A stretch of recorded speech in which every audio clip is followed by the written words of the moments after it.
أعوذ بالله من الشيطان الرجيم. بسم الله الرحمن الرحيم. يا أيها المدثر قم فأنذر وربك فكبر وثيابك فطهر والرجز فاهجر ولا تمنن تستكثر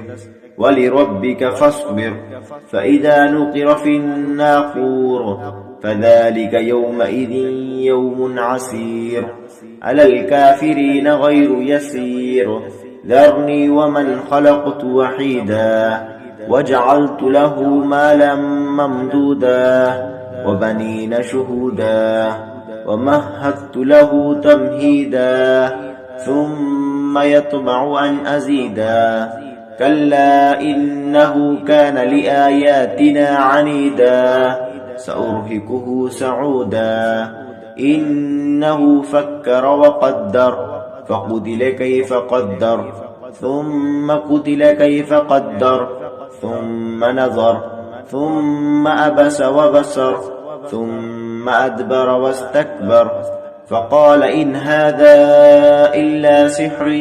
يؤثر إن هذا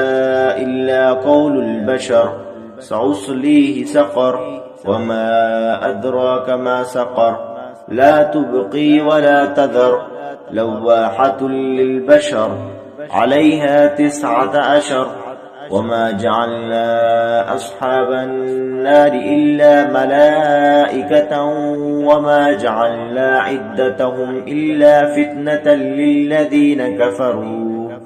كفروا ليستيقن الذين أوتوا الكتاب ويزداد الذين آمنوا إيمانا ولا يرتاب الذين أوتوا الكتاب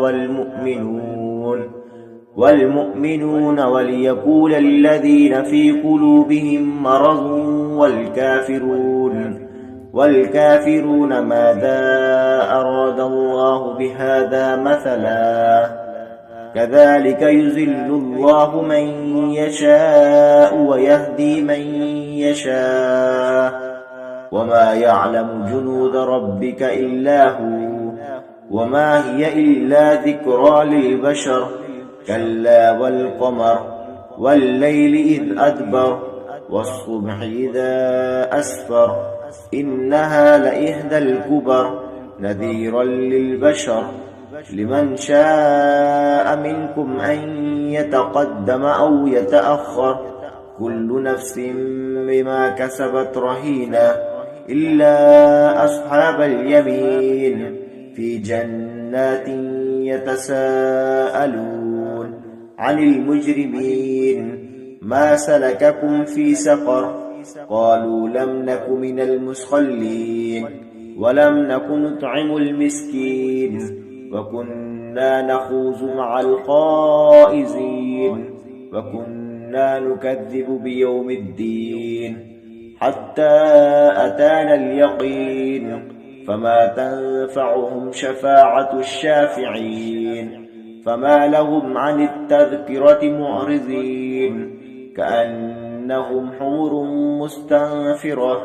فرت من قسورة بل يريد كل امرئ منهم أن يؤتى صحفا منشرة كلا بل لا يخافون الآخرة كلا إنه تذكرة فمن شاء ذكره وما يذكرون إلا أن يشاء الله هو أهل التقوى وأهل المغفرة صدق الله العظيم.